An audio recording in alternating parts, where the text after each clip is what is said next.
Yeah, what's kind of like your setup like? Because you got a camera that's kind of straight on from behind, like looking at the screen, but then you have like a chat up to the side. Like, just kind of walk us through that a bit too, because that's like, it's a legit setup you got on there.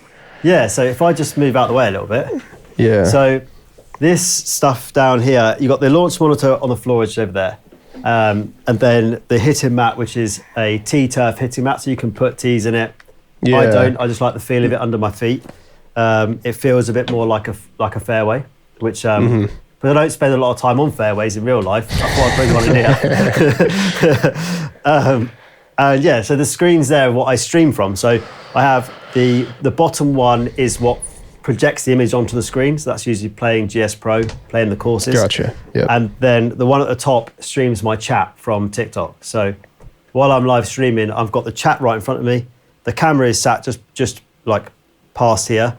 You're currently sat on the bar, which is behind the camera. And we've got a large screen over here, which plays things when we do like, we do watch-alongs and stuff like that to sporting events. Yeah, cool. So it's a pretty cool setup. We've just done some finishing touches. We've just done the flooring in here. And we're going to do a big video to like the final reveal and the final cost of the whole thing. So nice. Yeah, it's a pretty cool setup. Yeah. But it's all like me just doing little bits of handiwork and then thinking, I can make this better. So this little stand here. I don't know if you guys can see this because of where the names are at the moment, but there's a little wooden stand that the launch monitor sits on. Okay. And I've built that so that the launch monitor is perfectly aligned every time because it was driving me nuts having to move it around. And it's lasered in, so it's like perfect. But yeah, it's that was like my idea of like making it better. Yeah, so, that's the ADHD. Minute details. Next thing you know, you're gonna have a whole like countywide fair out in your yard. Tournaments going on. It's so funny. So that wall there, the black wall you see just here, that's actually a blackboard. And now for every top contributor for my live gets their name put on that board for the month. Oh, that's cool. So, and the LED strip lighting around the sides, that just lights me up while I'm playing. Damn. There's just loads of little bits that I've done over, and the bar, which is really cool. That's so cool. Yeah. How long did you say it's taken you so far?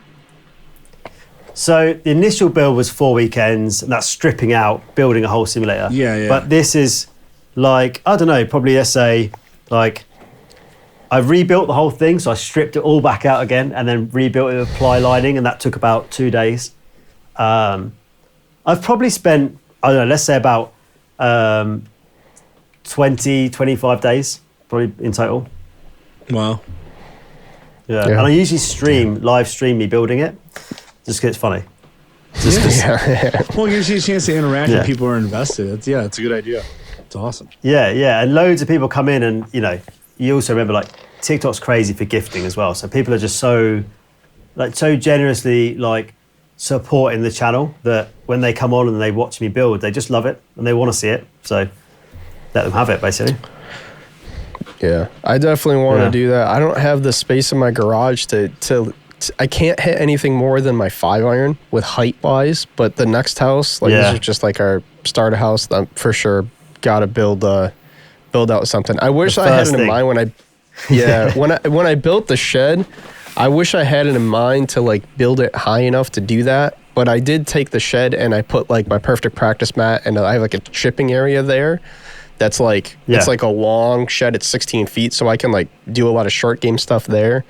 But I can't. I don't have like the TrackMan or anything like that. That's next on my list. But I got the like after this. Once this is done, Phillies play at 7:00. I'm going to throw MLB Network up out there and hit some shots, get a little loose, and that's my little hang for the night. But. I mean, the thing with building this and then doing the live streams and all that sort of stuff, the whole idea was just to get better at golf. That was like the whole idea, which is like you said, you do your short game and you've got your net and you can do all that stuff.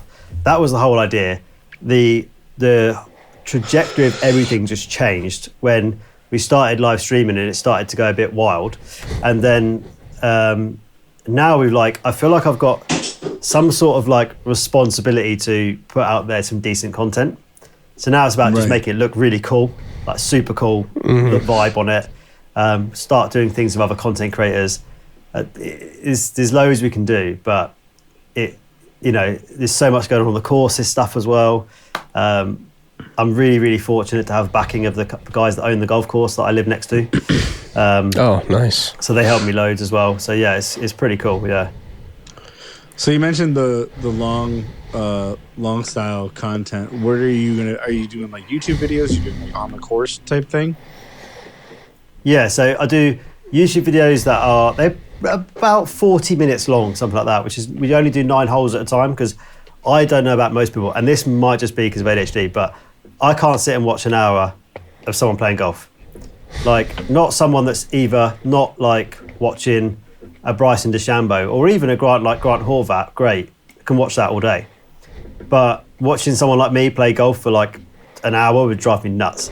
So I just do like 40 minutes, 30 minutes to 40 minutes, short, long form, but just not too long. And if I do 18, I'll split it into 2. And yeah, and it's just on course stuff. It's at my local golf course, which is literally right next to my house. So I live right next to my local golf course. Nice. And the plan is to travel to all the other golf courses they own. I actually play the JCB in 2 weeks, which is crazy. I'm terrified. Shit my pants actually. Yeah. We do have these. We had these other friends, the pod over there, that have a top 110 golf podcast. So it's these 3 guys that are trying to play the top 100 courses in the United Kingdom in the next 10 years. And I think at this point they're like, I don't know, they're 17 or 18 deep. But they're traveling all over the place there trying to play them, and they're checking off some big ones early. But it's that's why. But it's the same type of thing. They've got like a 5 handicap, like a 15, and another guy that's like a 25. But they're neighbors and they're going to do it for fun and something to kind of work towards. But yeah, I mean, do you know, like even like JCB, you literally can't go on the golf course unless you've got a handicap of 24 or below. You have to pay for a caddy. You have to give them a tip. You have to there's like a list of things that you have to do to go on the course. But I was invited to do it, and I'm like, I'm going to give it a go. I mean, if I need 2 boxes of balls to get around there, then so be it. Cool. So before we get to the rapid fire, Ryan, just tell everyone where they can find you on social media and all that. Yeah, so you can find me pretty much everywhere as RRaw Golf, which is RRAW Golf. That is basically Ryan Rawlinson. So it's RRAW Golf on pretty much everything that I'm on. So it's like TikTok, Instagram, YouTube. I did start up on Twitch, but I haven't used it at the moment. That is probably going to happen in the future. They're like the main accounts. So usually it's YouTube, TikTok, and Instagram at the moment. Thanks for watching today's episode. To see more of our content, be sure to follow us on Instagram, TikTok, and subscribe on YouTube. We can be found at Basic Bogies on all platforms. Thanks. We hope to see you on the next one.